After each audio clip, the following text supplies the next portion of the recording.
Delayed gratification. The resistance to temptations of immediate pleasure in hope of obtaining a valuable and long-lasting reward in the long term. Delayed gratification encapsulates everything men are told to do in order to live a heavenly dating life. Avoid junk food and hit the gym and you'll have a body women love. Don't be impulsive. Instead, learn to think and behave stoically to make women fall in love with your reliability.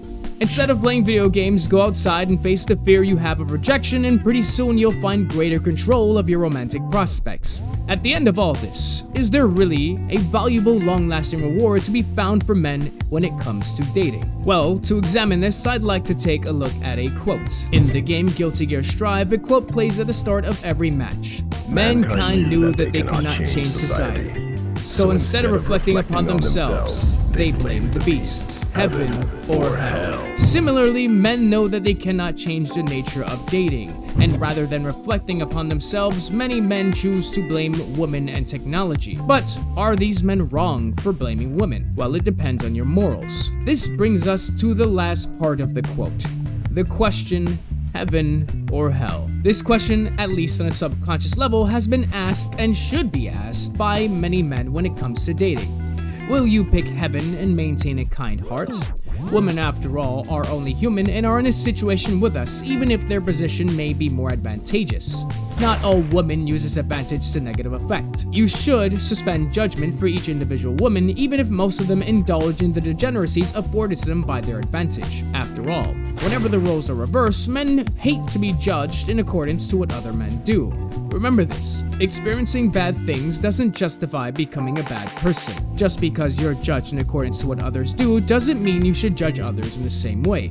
And just because you've been negatively affected by degeneracy doesn't mean you should partake in degenerate activities. The problem we have today is that the degeneracies of dating are more rewarding even in the long term for men today. To understand why that is, let's delve deeper into the question of what it means to choose heaven or hell. Choosing heaven means delaying gratification by becoming attractive while avoiding hookup culture. The ultimate reward that a man is expected to receive for picking the heavens path is a loyal wife who respects and admires them, supports their family, and believes in their ability to achieve their goals while providing and protecting. Picking hell in this case comes in two different ways. The first is to not date at all and enjoy video games and corn. Perhaps by luck and proximity, find a girlfriend who will no doubt dominate the relationship. The second form involves delaying gratification but finding no long-lasting reward, only the ability to indulge in temporary pleasures through hookup culture.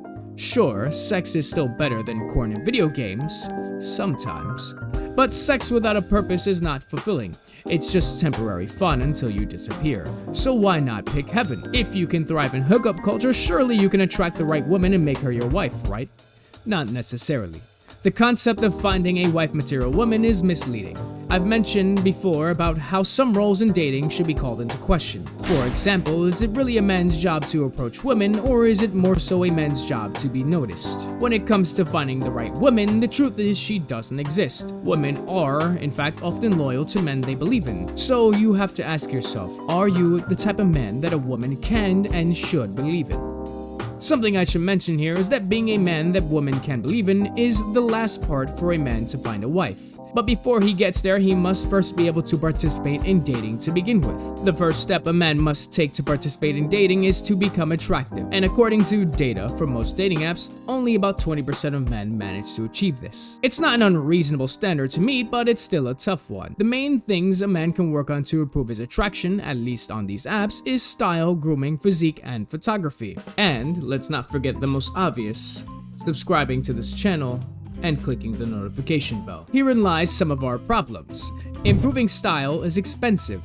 Yes, there are cheap options, but to get good clothes that last long, fit comfortably, and fit nicely, you will have to spend a decent amount of money. 5 outfits alone can be estimated to cost anywhere from $800 to $2,500. $800 is if you don't count watches, shoes, and jackets. Grooming will vary based on genetics, but often isn't too expensive. Physique, however, takes ample time, discipline, and money for things like food, equipment, and/or a gym membership if you prefer that. Photography costs money and takes time if you don't have any photos with your friends or doing activities, which by the way is also negative in the eyes of women. Some other things to avoid. Selfies and exotic animals are unacceptable, and delete any photos of you with other women and no out of context topless photos. You also mustn't be conservative, however, you can just lie or leave out your political stance from your profile. Less is often more on these apps. You can't be creepy or wear hats. It's a major plus if you travel, but that costs more time and money, and you can't be too young, which by the way also costs more time.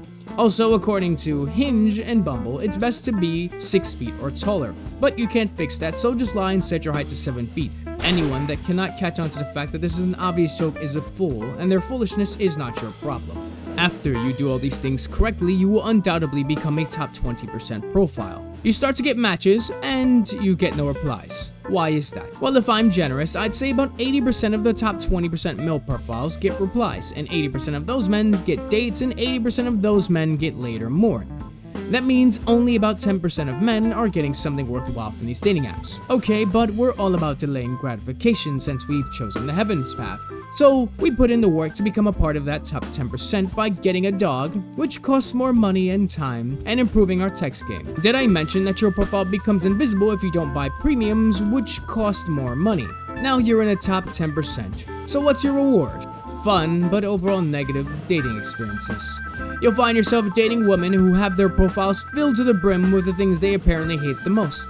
Selfies, creepy pics, over-bragging, and pictures of them of the opposite sex. These women will have tons of guy friends, but lose it if you're even associated with another woman at your job.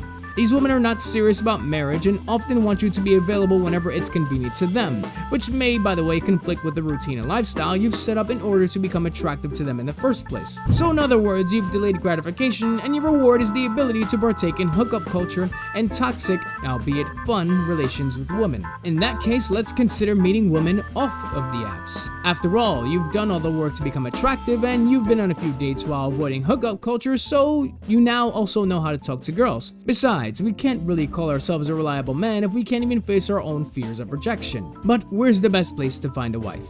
Bars and clubs promote hookup culture, so they're out of the question, but even places like churches and colleges have their reputations when it comes to promiscuity. Libraries, cafes, and parks might be a better option, but they're not guaranteed to contain wife-material women. Let's stick with the park idea. It's not too bad, and after all, it is just a numbers game. Let's say you find a girl who's serious about marriage. These types of girls are likely to have family-oriented values. This means that her parents' approval is likely important. With that being said, your level of financial stability and job are now a vital part in this relationship working. There's also the fact that cultural friction can be a problem that her parents may not be willing to overlook, which means race and religion matter too. In other words, it becomes very improbable for this to work out even if you were to take your dating experiences off of the app. Delayed gratification and no reward. I recall in my last video comparing dating as a man to the game Fear and Hunger, where the game is hard, mistakes are detrimental, and most endings are bad. With a game like that, there's nothing to look forward to, so you better just enjoy the game. This is why men who delay gratification still end up picking hell and partaking in hookup culture, learning to just, quote, enjoy the game. The rewards are shitty, so it leaves most men with a to hell with it mindset towards dating. Even if a man lives up to the high standards set for him and finds a wife, society can still change her, and the only thing he's allowed to do is reflect upon himself and make a decision. So, heaven or hell? For some, hell comes early through instant gratification. For others, it comes later, after delaying gratification reveals unfulfilling rewards. The choice remains yours. But until next time, peace. Oh, what the hell?